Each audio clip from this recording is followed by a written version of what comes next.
झारखंड में 2029 में विधानसभा का चुनाव होना है, लेकिन उससे पहले कांग्रेस पार्टी अपनी जमीनी हकीकत को मजबूत करने के लिए आए दिन कांग्रेस के कार्यकर्ता पार्टी का दामन थामते हुए नजर आ रहे हैं।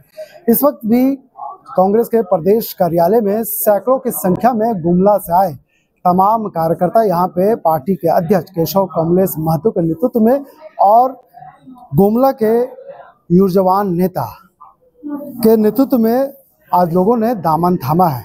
क्या कुछ लग रहा, कांग्रेस में बदलाव दिख रहा? क्योंकि आप पिछले बार भी कांग्रेस में थे, अचानक आपने पार्टी से मन हो गया और उसके बाद आपने कांग्रेस का दामन छोड़ दिया। ऐसा क्या हुआ कि फिर आप कांग्रेस में वापस आना पड़ा? देखिए, कांग्रेस कल का भविष्य है, ये तो सच है। कांग्रेस कल का भविष्य है और कांग्रेस ही माने आने वाला समय के लिए देश का एक प्रहरी बनेगा। ये आशा और विश्वास मेरा भर नहीं है, इस देश का हर नौजवान, हर वैसे लोग जो आज देश के प्रति एक राष्ट्रीयता का एक ये है, तो देश में कांग्रेस के प्रति जो लहर है, कांग्रेस के प्रति जो सादगी है, कांग्रेस के प्रति जो प्यार है और कांग्रेस के प्रति आने वाला जो भविष्य है, उसके सोच के माध्यम से हर लोग आज जुड़ना चाहता है। चाहे आदिवासी हो, गैर मूल निवासी हो, गैर आदिवासी हो, हर तबके का लोग, चाहे आप पिछड़ा वर्ग समझे, अल्पसंख्यक समझे, वो तो ऑलरेडी है ही, लेकिन उसके बाद आदिवासी जो थोड़े बहुत इधर उधर थे, उसके बाद जितने नौजवान अगर कहीं बिखरे हैं किसी मामले पर, तो आज के समय में मैं मानता हूँ, वर्तमान समय में कांग्रेस से हर कोई जुड़ना चाहता है, क्योंकि ये राहुल गांधी का एक सोच ऐसा है और राहुल गांधी का जो मकसद, उस मकसद के प्रति आज लोग कांग्रेस से जुड़ना चाहता है। यही हमारा कुमार भगत का जो पिछले कार्य रहा है कांग्रेस के साथ, उसे पार्टी कभी भुला नहीं सकती। युवा होने के नाते आपने किस तरह से उस ट्रैवल इलाके में जिस तरह से आपने पार्टी के लिए जो काम किया है वो हमेशा याद किया जा सकता है, लेकिन आखिर वजह क्या हुई कि आपने पार्टी से किनारा कर लिया? बेसिकली किनारा नहीं कहें इसको, थोड़ा सा मनभेद था, मतभेद नहीं था, मनभेद था। और मनभेद भी ऐसा था कि छोटा मोटा कोई चॉकलेट टॉफी के लिए बच्चा लोग थोड़ा घर से थोड़ा तकलीफ होता है, उसी टाइप का कुछ था तकलीफें। तो था कि कुछ परिस्थितियां थी, 2025 का जो चुनाव था, जो 24 का चुनाव था, उस चुनाव के दरमियान हम लोगों ने टिकट का मांग किया था। गुमला जिला 3 विधानसभा का सीट है और 3 में से हम लोगों ने एक का कम से कम हमारा अधिकार, नैतिक अधिकार बनता था कि एक सीट चाहिए था। तो हर नौजवान, हर आदिवासी, हर वहाँ के वासी चाहते थे कि कांग्रेस का एक सीट गुमला जिला में हो, लेकिन वहाँ से सीट नहीं मिलने के कारण कुछ और भी परिस्थितियाँ बनी कि हमें हर लोग, हर नौजवान, चाहे कांग्रेसी हो चाहे गैर कांग्रेसी हो, वहाँ बिशनपुर विधानसभा का रहने वाले हर लोग चाहते थे कि एक बार चुनाव हम लोग लड़े कार्यकर्ता को जोड़ने के लिए। ये जीत हार अलग चीज़ है, कार्यकर्ता को बचाए रखना है, कार्यकर्ता को जोड़े रखना है। इसी मकसद से हमने कांग्रेस से अलग होकर के निर्दलीय चुनाव लड़ा था।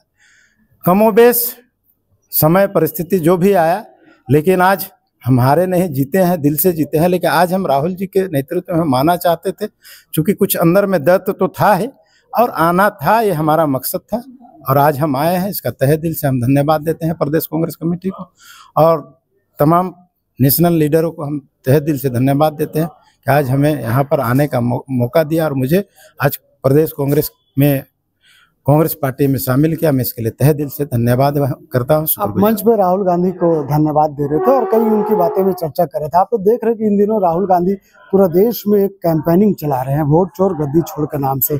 आपने देखा कि कल ही राहुल गांधी के जो प्रेस कॉन्फ्रेंस था, किस तरह से विपक्ष के नेताओं पर, यानी सत्ता पक्ष के एनडीए के जो नेता हैं उस पर आरोप लगाते हुए नजर है। क्या लग रहा है कि इस बार राहुल गांधी जिस तरह से कैंपेनिंग कर रहे हैं, झारखंड ही नहीं, बिहार ही नहीं, बल्कि पूरे देश में, उससे कहीं ना कहीं कांग्रेस मजबूत हो रही है? 2029 का लोकसभा चुनाव और झारखंड के 2029 का विधानसभा चुनाव में इसका बदलाव देखने को मिल सकता है? भाई, राहुल जी देश के लीडर है भाई, और हम लोग उम्मीद करते हैं कि आने वाला समय में, चूंकि राहुल जी देश का नेतृत्व करेंगे, ये पूर्ण उम्मीद और पूर्ण आशा है। उसके कारण है, सबसे बड़ा कारण है, और सच तो सच होता है, सच को छुपाने का कहीं कोई बात ही नहीं हो सकता। राहुल जी हमेशा सच बोलते हैं और सच जो उनका बोला गया है, आज भी उनका वो जो सच है वो इतिहास रचते गया है। चाहे वो किसानों की बात बोलते हैं तो सच हुआ है, चाहे यहाँ पर जीएसटी का मामला था, वह भी आज देश देखा कि आज बैकफुट पर आना पड़ा भारतीय जनता पार्टी की सरकार को।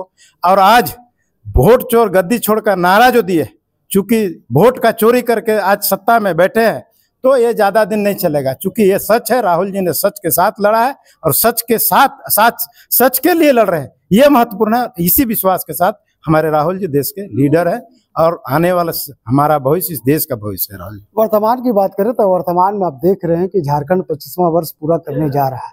सरकार की तरफ से कई कार्यक्रम भी आयोजित किए जाएंगे। क्या लगता है कि 2000 में जब यहाँ की राज्य की जनता ने जो सपना देखा था, जिस सपने के साथ झारखंड को अलग हुआ, क्या लग रहा है कि उसके अनुरूप झारखंड का विकास होगा? झारखंड का विकास तो होना तय है, क्योंकि जिस बुनियाद से पैदा होकर के झारखंड का अलग होना था, जिस परिस्थिति से आज झारखंड अलग होने के बाद आज मैंने टॉप 10 में 1 to 10 में आज झारखंड नंबर पर है। तो समझने की जरूरत है कि झारखंड में हेमंत जी के नेतृत्व में, हमारे गठबंधन के साथी और हमारे लीडर राहुल जी के नेतृत्व में, हमारे प्रदेश कांग्रेस के नेतृत्व में आज दोबारा इस राज्य में कांग्रेस आई है।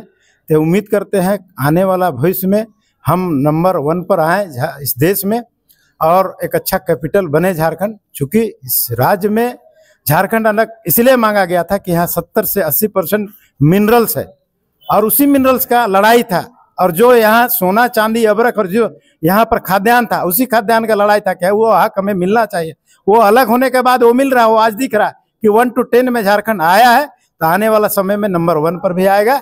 ये भविष्य नहीं है, सच है। शिव कुमार जी, अंतिम सवाल यह है कि गुमला के साथ साथ आपके क्षेत्र में जो समस्या है, उस समस्या से हर दिन शिव कुमार 2-4 होता है। क्या लग रहा है कि गुमला में क्या कुछ समस्या है और वहाँ की जनता को किन समस्याओं से राहत दिला? अगर शिव कुमार वहाँ के जनता अगर पसंद करती है, शिव कुमार को अगर पार्टी वहाँ से उम्मीदवार बनाती है, तो आने वाले समय में जो भी हो निर्णय, लेकिन शिव कुमार का क्या फैसला होगा वहाँ की जनता के हक के लिए?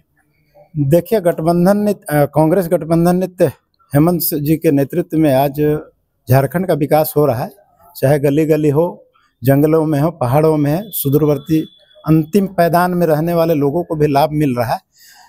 और मैं उम्मीद करता हूं कि अगर कहीं भी कोई कमी बेसी है, ऐसा नहीं है कि देश में नहीं है, देश के और भी कई कोनों में आज भी जहां भाजपा शासित राज्य है, वहां भी कहीं ना कहीं तकलीफें हैं। हम तो उनसे कहीं आगे हैं, चूँकि नंबर 1 to 10 में हम हैं। अगर कहीं कोई कमी बेसी है और कहीं कोई पिछड़ापन है, हम उसके लिए संघर्ष कर रहे हैं। हमारे नौजवान हमेशा संघर्ष करते हैं और हर दुख सुख में यहाँ की जनता के साथ, अंतिम पैदान के साथ, लोगों के साथ, जो राज्य में रहने वाले हैं उनके लिए हम लोग लड़ते हैं और आगे भी लड़ेंगे। शिव कुमार गुमला में अपने लोकल राजनीति करते हैं और ऐसे में वहाँ की युवा, बुजुर्ग, महिला, तमाम ऐसे लोग हैं जो इन्हें पसंद करते हैं और ये कांग्रेस में रह करके कई वर्षों तक सेवा दिए थे। लेकिन अचानक इनका पार्टी से कुछ कारण हुआ और ये पार्टी से मोह भंग हो गए, लेकिन फिर भी इनके दिल में कांग्रेस के लिए कसक था, एक प्यार था। यही वजह है कि आज सैकड़ों की संख्या में अपने समर्थकों के साथ ये पार्टी कार्यालय पहुंचे हैं और पार्टी कार्यालय पहुंच करके जो प्रदेश अध्यक्ष इनके नेतृत्व में आज सभी लोगों ने पार्टी का दामन थामा है। अब देखने वाली बात यह हो कि गुमला के जो 2-4 समस्या है, उन समस्याओं पर शिव कुमार भगत कितना खरा उतरते हैं, यह आने वाला समय बताएगा। इस खबर के यहीं तक। वीडियो जर्नलिस्ट फैयाज के साथ मैं नौशाद, कोयला संवाद, रांची।